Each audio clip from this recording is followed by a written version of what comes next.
This video is gonna contain major spoilers from the off, so I'm warning you now. Plus, it's been 23 years, so what do you expect? The Wire is one of those TV series that has always been on my radar, but I never truly got around to watching it. When it first aired on TV back in 2002, I was about 6 years old, so there wasn't a chance that I'd be sitting there at 9 o'clock at night watching Wallace getting his head blown off by two people that he thought he could trust. What? I did say there'd be spoilers from the off. However, now at the ripe old age of I'll let you work it out, I thought it was about time that I finally gave a show that's held in such regard and is considered one of the strongest TV series ever made a chance. And boy, am I glad I did.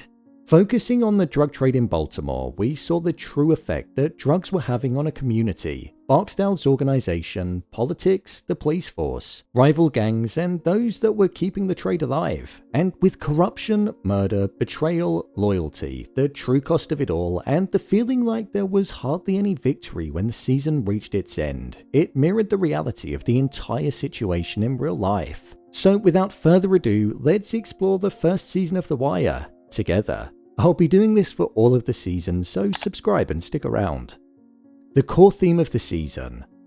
What it felt like the overarching theme of the first season was that it was all about the cost that the drug trade was having on everybody across Baltimore, which was perfectly summed up by the episode 10, which was titled The Cost.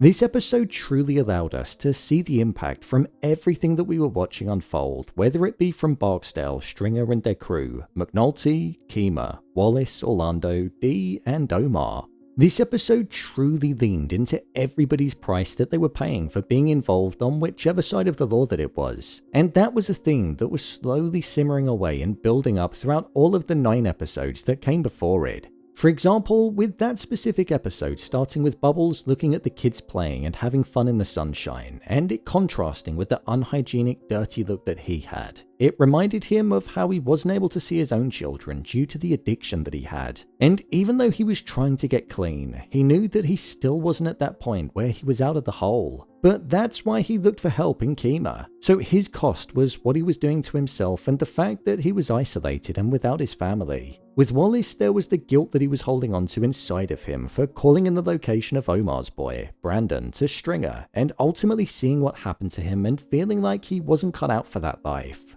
With Kima, we saw that she ended up taking 2 shots and was left in a critical condition whilst undercover. For McNulty, he bore the weight of responsibility for Kima getting shot and was also on the cusp of losing the right to see his children because he involved them in the case. With Omar, he ended up leaving town because he knew that he wasn't truly safe from Avon, even though a parlay was agreed. And with Orlando, it ended up being death because he snitched. So through that episode, the individual cost of the crimes that were taking place was truly felt, and that was genuinely the entire point of the first season. It was about how the selling of narcotics snowballs into this wider issue and organized crime, which ends up fueling murder, testing people's loyalty, losing their lives, and making them do things that they wouldn't necessarily ordinarily do. Essentially putting them in a prison whilst on the outside, because if they stepped away from it or went against it, they'd end up dead. I'd say the most impactful moment was definitely when Bodie and Poot killed Wallace when Stringer felt like he was snitching. Throughout the entirety of this first season of the show, Bodie, Poot and Wallace were like the 3 amigos. They had each other's backs and were spending all their time with each other in the pit. But the moment that Stringer wanted to see if Bodie was able to step up, Bodie didn't think twice about it, knowing that if he didn't do anything about it, then he'd be thrown into question himself, showing the kill or be killed world. But with Poot, the person that didn't want to do it in the first place, he actually ended up being the person that finished Wallace off because Bodie couldn't. This showed that even the people that you'd least expect to participate and be involved still chose to be, because they knew what needed to be done, even though it hurt them. Another core theme that I feel was explored outside of the cost of what being involved in the world of narcotics and murder in any capacity was the way that no matter what side of the law you're on, the body that you're under, the organization that you're a part of has a way of instilling beliefs within you that ultimately makes you question your moral values, and it tries to make you go against them. We saw this obviously with Avon Barksdale's crew. For example, D'Angelo Barksdale wasn't cut out for that world, and he was only within it due to the association with Avon as he was family. He was fine being involved in the distribution of narcotics, but when it came to everything else, such as the murders, you could tell he didn't fit in. However, he never truly spoke up. He just stood there silent, absent, and participated. Take some of the murders, the 2 innocent witnesses, Wallace, and even Keisha. He was hurt by every single one of them because he didn't want to be around that or have blood on his hands. That's why he empathized with Wallace following what happened to Brandon. However, because he ultimately suppressed how he truly felt and wasn't able to walk away due to the rules that Barksdale's organization had, even when he was behind bars and was offered the opportunity of being able to go free and start a new life somewhere else, he paid the highest price, and instead was sentenced to 20 years behind bars, so he couldn't express how he truly felt and was stuck there even though he didn't agree with any of it, showing that he was forever trapped. The same could also be said with the police department and the government body. For example, Lieutenant Daniels, Detective McNulty and their team were constantly facing uphill battles in order to work on the investigation in the way that they wanted to, constantly coming up against red tape, blockages from the higher-ups, and even seeing that within the FBI they didn't put the same value on the criminals as to what they did. The federal officers were willing to allow Avon Barksdale to get a lesser sentence despite being the head of this large narcotics empire and responsible for multiple murders if it meant that he could be used as a pawn in order to take down the politicians, senators, and government officials that were involved in crime. So it showed that it wasn't a level playing field across all parties. So on both sides of the law, nobody was ever truly able to be themselves unless they were sitting at the head of the realm. They were almost all up against each other. So it showed that how with the likes of an institution, whether it be above board or on the streets, it was always watching, it was difficult to navigate, and it always knew what you were doing, ultimately making you be considered a soldier no matter who you were. The Importance of Wallace. For me, Wallace was arguably one of the most important characters in this first season. It's not like we were Wallace, but he was the most innocent character in all of this.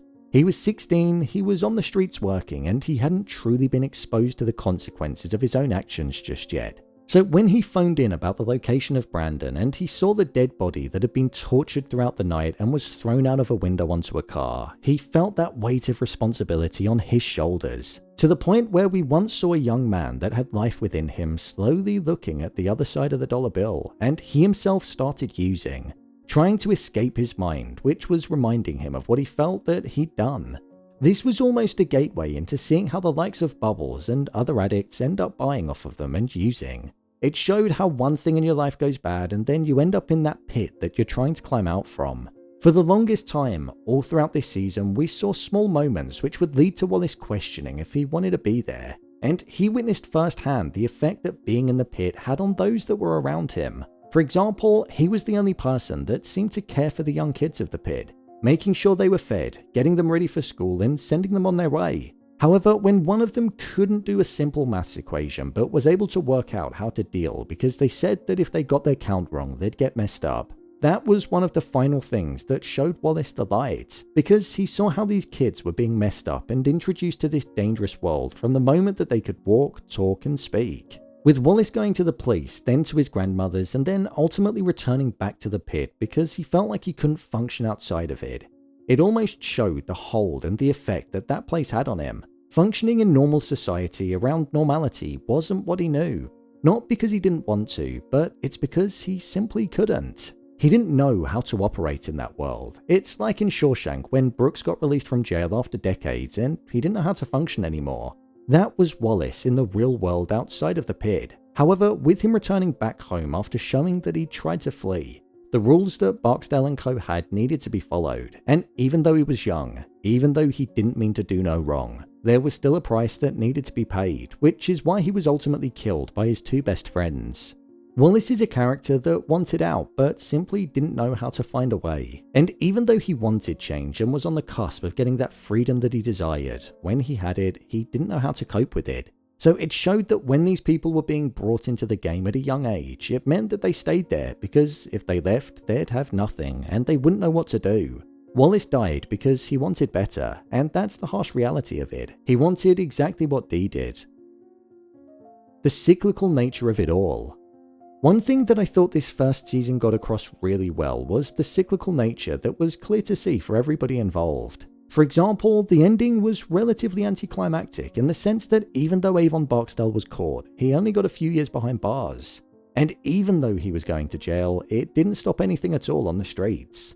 This is because Stringer Bell was going to be heading up the operations in his absence. The streets were still going to be supplied, murders were still going to be taking place, and corruption was going to carry on being present. We even saw with the likes of Bubbles, he ended this season essentially right back where he started in the very first episode, on the gear and going up to a dealer so he could get some, despite spending most of this season being conflicted about where he was in life and actually wanting to kick it, better himself and have a relationship with his family. But the sad reality of this world was that there was always going to be a steady supply there for Bubbles to be tempted by.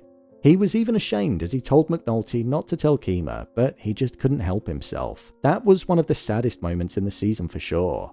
Then when you look at the detectives, there was still more work that needed to be done in order to even make a dent. When you look at the amount of murders that were solved that were pinned on people and also the sheer amount of people that they put behind bars, it was just a stone's drop in the ocean when it came to the ripples that it was causing and the impact that it actually made, showing that no matter what they did, there was always going to be more that needed to be done. Even when we saw the two crews fighting towards the end of the season, if Barksdale were going to be shut down, somebody else would just move in on the pid. So there was always just going to be this repetitive cycle that would likely never be eradicated. Death or jail is the only way to break the cycle, and it's a harsh reality. A review of the season. All I can say is that I'm a fool for waiting so long to watch The Wire. I don't know why it took me so long to finally put it on and immerse myself within the world. The story is so gripping, and you find yourself enjoying whatever part of the law that you spend your time with. The casting in this show is simply phenomenal too. From McNulty to Kima to Daniels to Stringer to Barksdale to Omar to Wallace. There's not a single performance in this show that doesn't hold up to the name that they essentially went on to become decades later.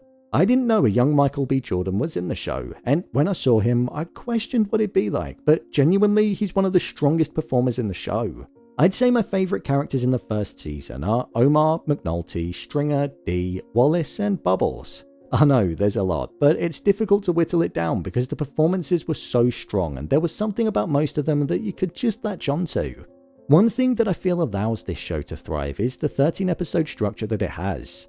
Whilst back then, it didn't feel out of the ordinary to get that amount, but in today's world, 13 episodes in a season would be seen as a luxury, as sometimes we only get 6 per season now. The same HBO only commissioned 7 episodes for The Last of Us, so I feel like that says a lot. I've not actually watched season 2 and beyond of the show, so I'm intrigued to see where it's going to go. As I'm watching it, I'm going to be releasing videos on the channel at the end of every season, so if you enjoyed this one, please do subscribe so you can watch along with me and share your thoughts in the comments too. For now, season 1 has been and gone, well, 23 years ago, and I'd say that the season holds up to its reputation in 2025 as it did in 2002. That's how you know it's definitely a gem. Also, if you want to see more classic TV series being broken down, then I've put a playlist below for when I covered Band of Brothers. I've got Chernobyl down there too. If there are any other older shows that you'd like to see on the channel, then please let me know in the comments below. Thanks for tuning into this video, and I'll see you in the next one.